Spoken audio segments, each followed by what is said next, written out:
বন্ধুরা, তোমরা সবাই কেমন আছো? আশা করছি ভালো আছো। তো আজকের ভিডিওটা আমি এখান থেকে স্টার্ট করছি। তো আজ হচ্ছে বিশ্বকর্মা পুজো, তাই সকাল সকাল স্নান করে নিয়েছি আর পুজোটাও আমি করে নিয়েছি। তারপরে যে দেখতে পাচ্ছ তুলসী মন্দির, যেহেতু আজকে সংক্রান্তি, ভাদ্র মাসে আমাদের সংক্রান্তির পুজো হয়, তার সাথে বিশ্বকর্মা পুজোটাও এই আমাদের এখানে ঘট পেতেই হবে তুলসী মন্দিরে। তো দেখো বামুন ঠাকুর চলে এসে দিয়ে দেখো বামুন ঠাকুর এখানে পুজো করছে। আর আকাশটাও খুব একটা পরিষ্কার নয়, হাওয়াও দিচ্ছে আর মেঘও হয়ে আছে, আর ছাদ ভর্তি জামা কাপড়ও সমানে আছে। তো দেখো এইদিকে বামুন ঠাকুর পুজো করে নিচ্ছে। পুজো করে না, যেহেতু বললাম আমাদের বিশ্বকর্মা পুজো আর সংক্রান্তির ভোগ একসঙ্গেই হচ্ছে। তো তারপর দেখো নিচে যাবে সাইকেল এবং গাড়িগুলো পুজো করার জন্য, এইখানে পুজোটা করে নেওয়ার পর।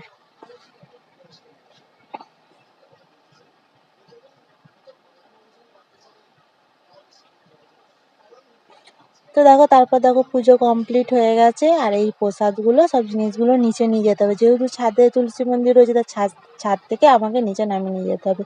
তো দেখো এগুলো ছাদ থেকে নিচে নামিয়ে নিয়ে চলে এসেছি। তারপর দেখো মোটর সাইকেল সাইকেল সব ফুল দিয়ে সাজানো হয়েছে, আর সব ছেলেরাই সাজাচ্ছে। আর এই হচ্ছে আমাদের ছোট গাড়ি, ছোট হাতি গাড়ি, আর ওটা যে 4 চাকা, দুটো গাড়ি পরপর লাইন দিয়ে রাখা আছে, এগুলো পুজোতে। এই দেখো গাড়িটাকেও ছেলেটা আমার সাজিয়েছে। আর এই দেখো এটাও হচ্ছে মালবোয়া গাড়ি, তো এইটাকেও গায়ে ফুল দিয়ে সাজানো হয়েছে। তো এই দুটোকেও বামুন ঠাকুরের পুজো করে নিয়েছে। তো পুজো করে নেওয়ার পর আমি ভিডিওটা করেছি।